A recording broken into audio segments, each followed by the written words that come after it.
আমার বাবাজিরা বন্ধুরা রে, আলেম ও উলামাদের আদর্শ এবং সাধারণ মানুষের আদর্শ কেমন ভাবে তৈরি করা প্রয়োজন আমি শুধু ওই কথাগুলোর মাধ্যমে কিছু ওয়াকিয়ার মাধ্যমে বোঝানোর চেষ্টা করি।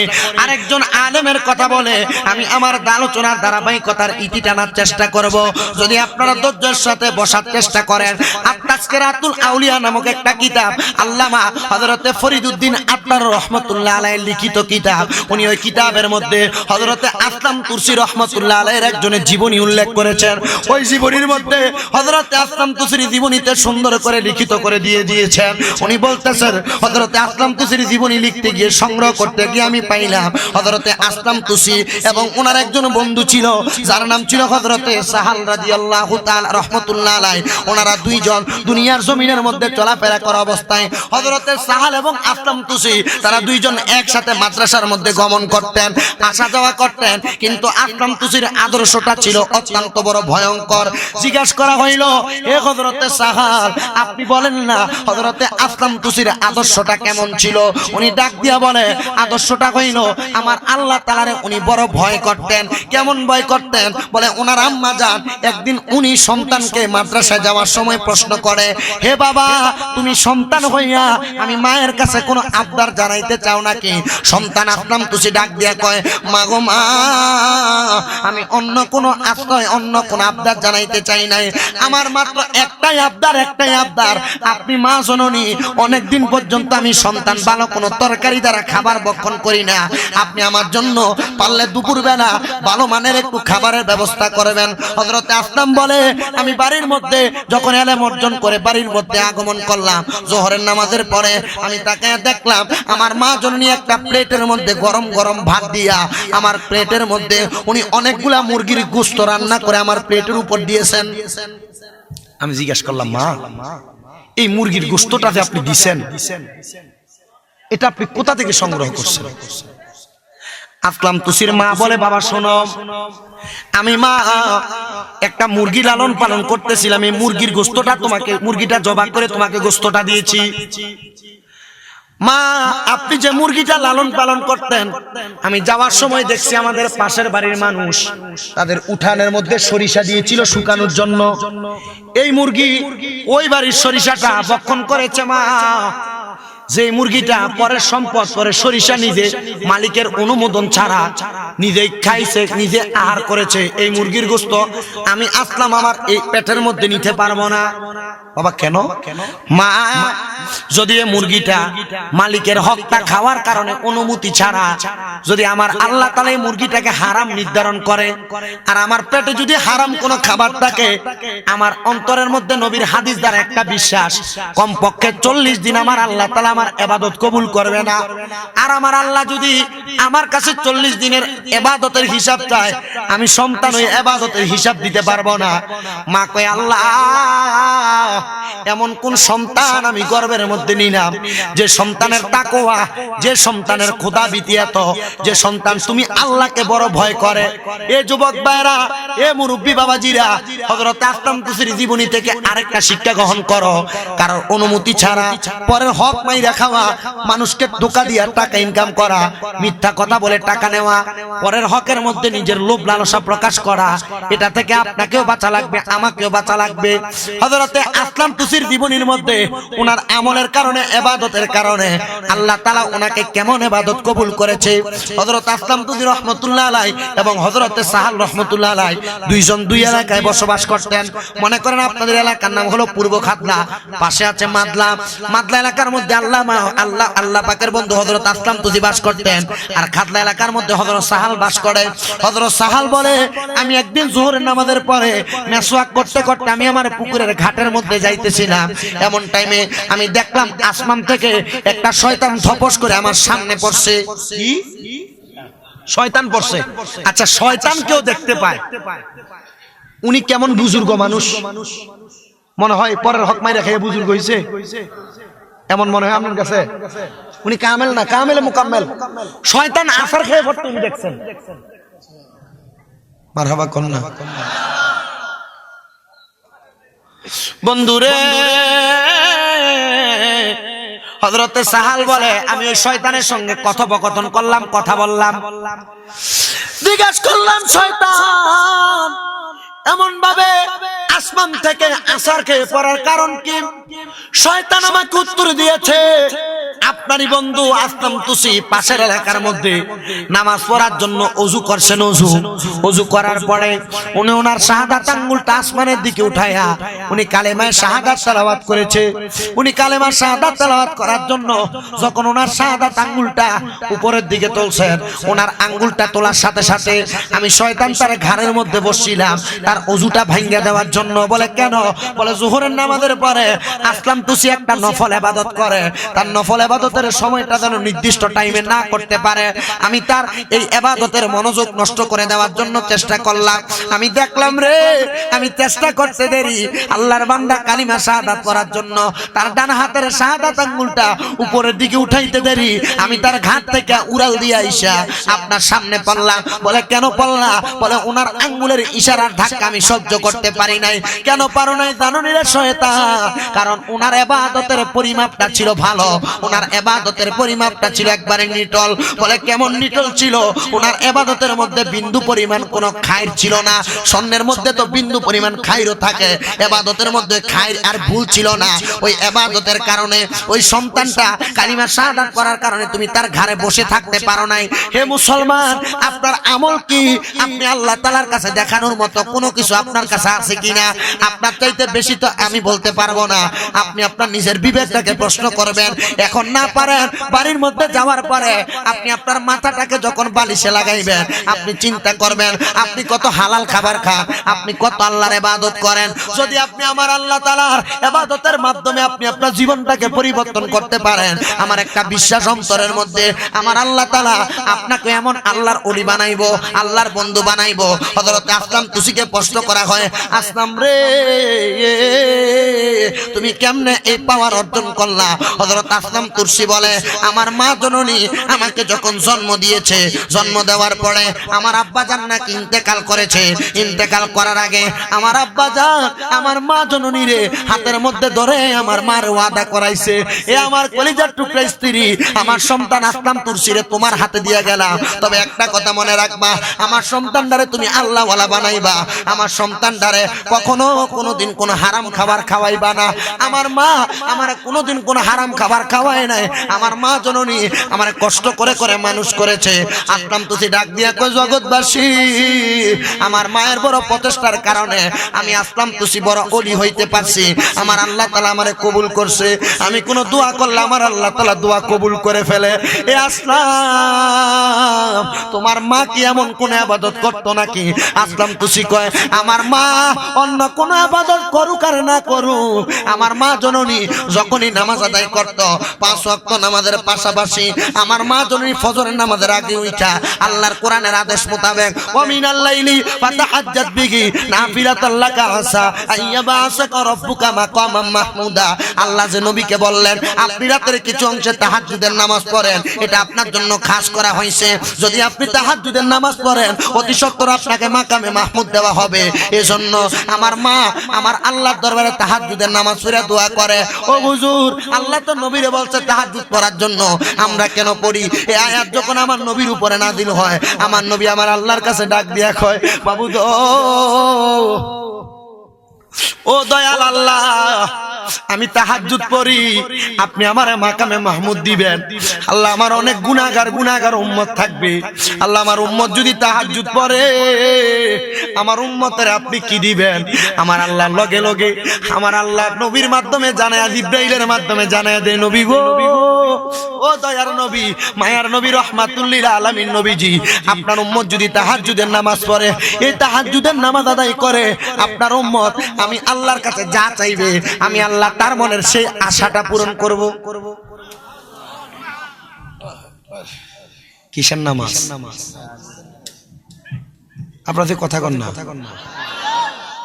কিসের নামাজ? বলে হুজুর 5 ওয়াক্ত নামাজ পড়তে পারি আমরা, 5 ওয়াক্ত নামাজ তো আমরা পড়ি না। যারা বিদেশ যেতে পারেন না, যুবক ভাইয়েরা, ব্যবসা করেন, বরকত হয় না, মা বোন যাদের গর্ভে সন্তান হয় না, মনোযোগ দেন, এই তাহাজ্জুদের নামাজ পড়ে আল্লাহর কাছে চাইয়েন। এটা একনিষ্ঠ ইবাদত, যার কারণে আল্লাহ তাআলা অনেক কঠিন কঠিন দোয়া মনের আশা পূরণ করে দেয়। আল্লাহ কবুল করেন। জোরে পড়েন আমিন, আরো জোরে পড়েন আমিন। হযরত আসলাম তুসি ডাক দিয়া আমার মা তাহাজ্জুদের নামাজ পড়ে পড়ে আমার আল্লাহর কাছে দোয়া করতেন, আল্লাহ আমার সন্তানটারে আপনি একজন আপনার বন্ধুতে রূপান্তরিত করেন আর আমার সন্তানটাকে আমলওয়ালা বানান। আমার মা আমার এই দোয়াটা করার কারণে আমার আল্লাহ তাআলা আমারে কবুল করছে। আসলাম তোমার মা কই রে? আসলাম কয় আমার মা আমার সফলতার শীর্ষ পর্যন্ত আমি পৌঁছার পরে আমার মা জননী ইন্তেকাল করছে।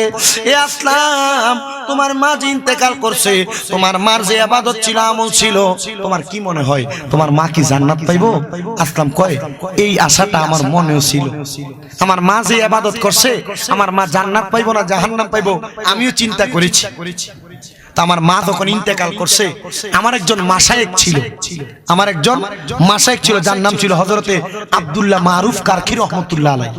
আমি হুজুরের কাছে যে বললাম, হুজুর আমার মা তো মারা গেছে, আমার মা বড় আমলওয়ালা ছিল, আমার মার জানাজা হয়েছে, কাফন দাফন হয়েছে, হুজুর আমার মার জন্য আমার কলিজা খুব কাঁপে। এই এখানে অনেকে আছেন না আপনাদের মা নাই, অনেকে আছেন না বাবা নাই, অনেকে আছেন না মা বাবা হারায়া মাহফিলে বসছেন। উনি বলে আমি আব্দুল্লাহ মারুফ কারকির কাছে যাওয়ার পর হুজুর আমারে বলল, বাবা তোমার মা যে ইবাদত করতো তাহাজ্জুদ, তুমি তাহাজ্জুদের নামাজ পড়া আল্লাহর কাছে সিজদায় পড়া পড়া কান্দো, আল্লাহ তোমার মারে জান্নাত দিছে না জাহান্নাম দিছে তুমি দেখো।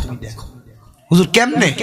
আপনারা অনেকে মার কথা দিনে চিন্তা করলে রাত্রে দেখবেন মারে স্বপ্ন দেখেন, দেখেন না এমন অবস্থা হয় না? হযরত আসলাম তুসি বলে আব্দুল্লাহ মারুফ কারকির কথা মোতাবেক আমি দুই করে 4 রাকাত 3 4 12 রাকাত তাহাজ্জুদের নামাজ পড়ে আল্লাহর কাছে কান্না করতে লাগলাম। সন্তান মা বাবা হারাইলে মা বাবার জন্য কান্না করতে করতে বড় বেকার হয়ে যায়। সন্তান ডাক দিয়ে আমি যখন আমার মার জন্য কান্না করতে লাগলাম, কান্না করতে করতে আমি আমার নামাজের মুসল্লার মধ্যে চোখটা বন্ধ হয়ে গেছে। আর আমি ওই সময় লক্ষ্য করে দেখলাম জান্নাতের মধ্যে সুন্দর সুন্দর খাবার নিয়ে আমার মা বসে আছে। আমি আমার মারে জিজ্ঞাসা করলাম, মা ও আম্মা জান এটা কোন জায়গা, কোথায় আপনি বসে রইলেন গো মা? আমার মা আমি আসলামরে বলছে, বাবা এ জায়গার নাম হলো জান্নাত। মা আমার আল্লাহ তাআলা আপনাকে জান্নাত কেমনে প্রদান করছে, কি কারণে প্রদান করছে? মা ডাক দিয়া কয়, দুনিয়াতে তোর মতো একটা নেককার সন্তান রেখে আসার কারণে আমার আল্লাহ তাআলা তো আমারে জান্নাত দিতে পারে, এটা আমি এমনিই পাও না। আমার আল্লাহ তাআলা তোমার মতো একটা নেককার সন্তান রেখে আসার কারণে আমার আল্লাহ তাআলা আমি মা জননীর জান্নাত প্রদান করেছি।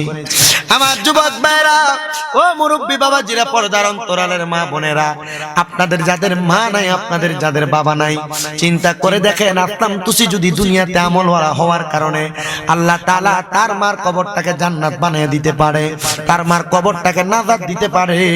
আমি জানি না আজকের মাহফিলে কে জানি বসছে তার দুনিয়ার জমিনের মধ্যে মা নাই, আজকের মাহফিলে কে জানি বসছে তার দুনিয়ার জমিনের মধ্যে বাবা নাই।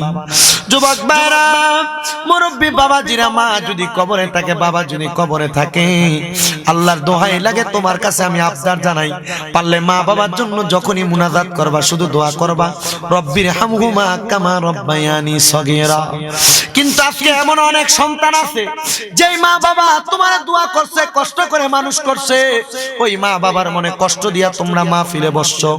আল্লাহর কসম রে যুবক মুরব্বী মায়েরা, পর্দার অন্তরালের মা বোনেরা, ওই মা বাবার মনে কষ্ট দিয়া তুমি যদি মাহফিলে বসো, তুমি এমন 100টা মাহফিল শুনতে পারবা, কোনো লাভ হবে না। 100টা মাহফিল শুনতে পারবা, কোনো লাভ হবে না। হুজুর কেন? আরে এমনও সন্তান আছে যাদের মা বাপকে জুদা করে দিছে, বউয়ের সাথে ঝগড়া করে, তোমার বউ কথায় কথায় বলে তুমি কি তোমার মা বাবার একার সন্তান নি? তোমার তো আরো 2 ভাই আছে, তুমি একা কেন ভাত খাওয়াও, তারা কেন খাওয়ায় না? এ কথা শুই না মা 1 সপ্তাহ বড় ভাইয়ের ঘরে ভাত খায়, 1 সপ্তাহ মেজো ভাইয়ের ঘরে ভাত খায়, 1 সপ্তাহ ছোট ভাইয়ের ঘরে ভাত খায়। তোমার মা ঘুরে ঘুরে ভাত খায়, তোমার বাবা ঘুরে ঘুরে ভাত খায়। সন্তান কেমনে রে? মা বাবার মতো রত্নটারে তুমি আলাদা করে দিলা, মা বাবার মতো রত্নটারে তুমি ঘরের বাহির করে দিলা। সন্তান তুমি যদি জানতা মা বাবার পেছনে সন্তান 1 দিরহাম খরচ করলে আমার আল্লাহ তাআলা তার জন্য জান্নাতের মধ্যে অধিক পরিমাণ সুবাসনের ব্যবস্থা করেছে, তুমি কোনোদিন তোমার মা বাপকে জুদা করতা না। যদি কেউ তার মা বাপকে জুদা করে দিয়ে থাকো, ভাইয়ের সঙ্গে ঝগড়া করে মা বাপকে আলাদা করে দিয়ে থাকো, মা বাবা আলাদা করার জিনিস না। মা বাপরা যা বলবা, ও মা আপনাকে আলাদা করে দিয়েছে, অন্যায় করেছি। আব্বা আপনাকে জুদা করে দিয়েছে, অন্যায় করেছি। এখন থেকে আর ঘরে ঘরে হাইটা খাওয়া ভাত লাগবে না। আপনি এখন থেকে এক ঘরে খাবার খাইবেন, 3 বেলা 3 ঘর থেকে তরকারি আসবে, ওই খাবার আপনার যেটা পছন্দ হয় সেটা দিয়ে খাবার খাবেন। মা বাবা বুড়া হয়ে গেলে দিব্যার স্বাদ নষ্ট হয়ে যায়, কখন কি খাইতে মনে চায় মা বাবা সন্তানকে প্রকাশ করে না।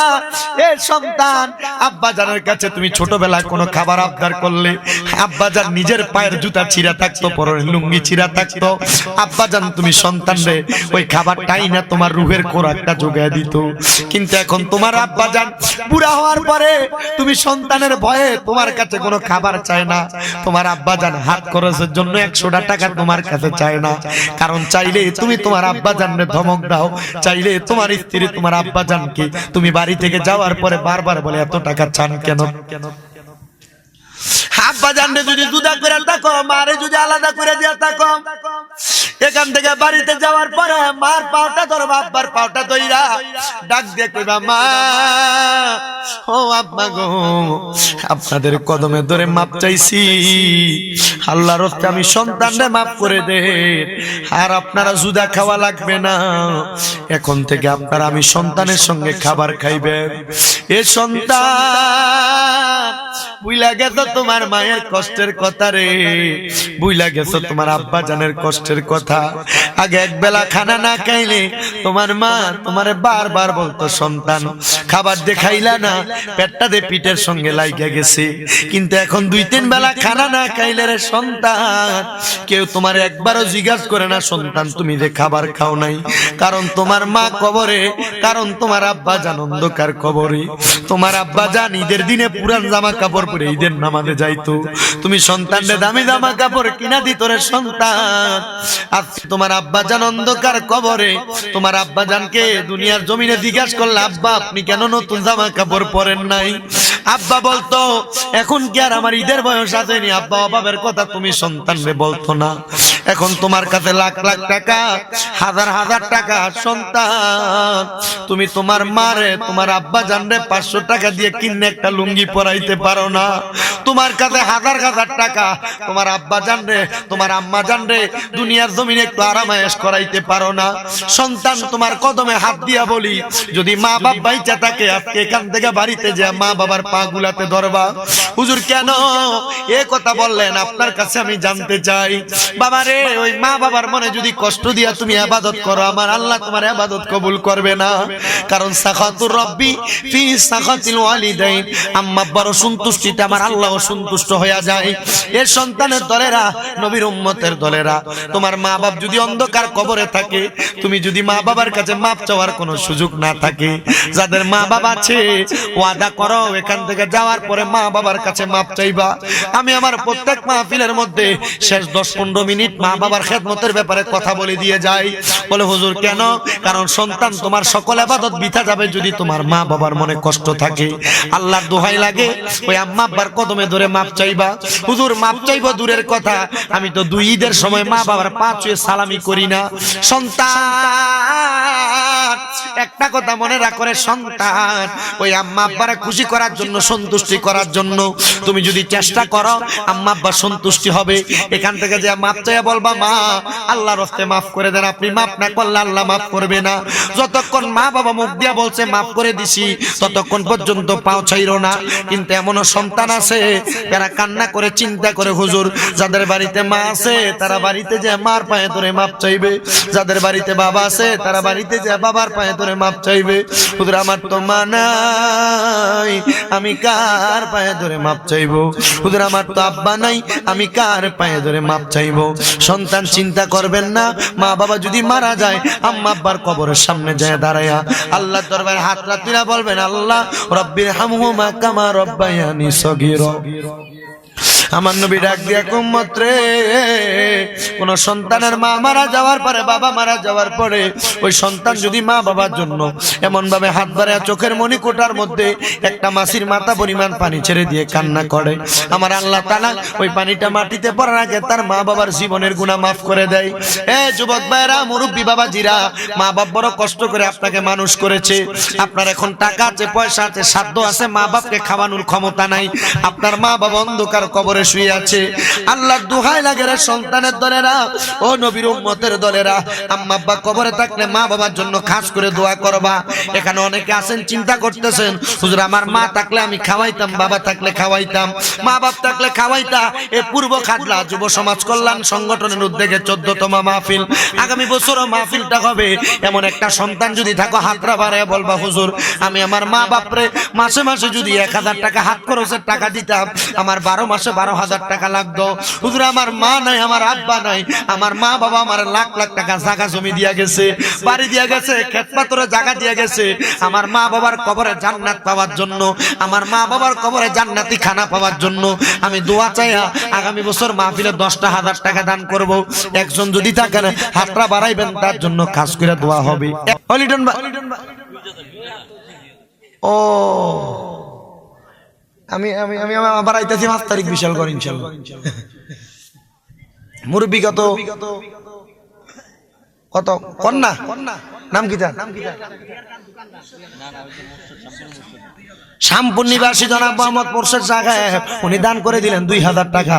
আল্লাহ কবুল করো, মঞ্জুর করো। আমার মোর্শেদ সাহেবের মনে আশা পূরণ করো, বংশের কবর আযাব মাফ করো, কামাইরির মধ্যে বরকত দান করো। আল্লাহ আমার মোর্শেদ সাহেব যে আশা করে দান করে আশা পূরণ করো। এরপরে আসেনি 2000, 1000, 500। জনাব মোহাম্মদ জিয়ার খান সাহেব দান করে দিল 2000 টাকা। আল্লাহ কবুল করো, মঞ্জুর করো। আমার ভাইয়ের ব্যবসা বাণিজ্য কাজে কর্মের মধ্যে বরকত দান করো। জিয়ার খান সাহেব যে আশা করে দান করছে, মনের নেক নেক আশা করে পূরণ করো। ধরে কোন আমিন।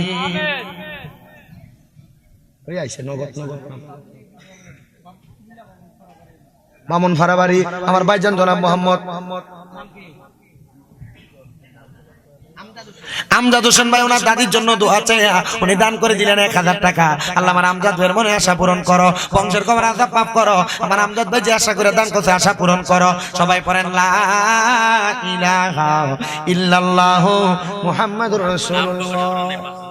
নাম প্রকাশ করে নাই আল্লাহ, তোমার নবীর মাহফিলের নাম প্রকাশ করে নাই, মা বাবার জন্য দোয়া চাইয়া এই মাহফিলের মধ্যে 5000 টাকা করলো জমা। আল্লাহ তুমি তার বংশের কবর আযাব কইরা দিও।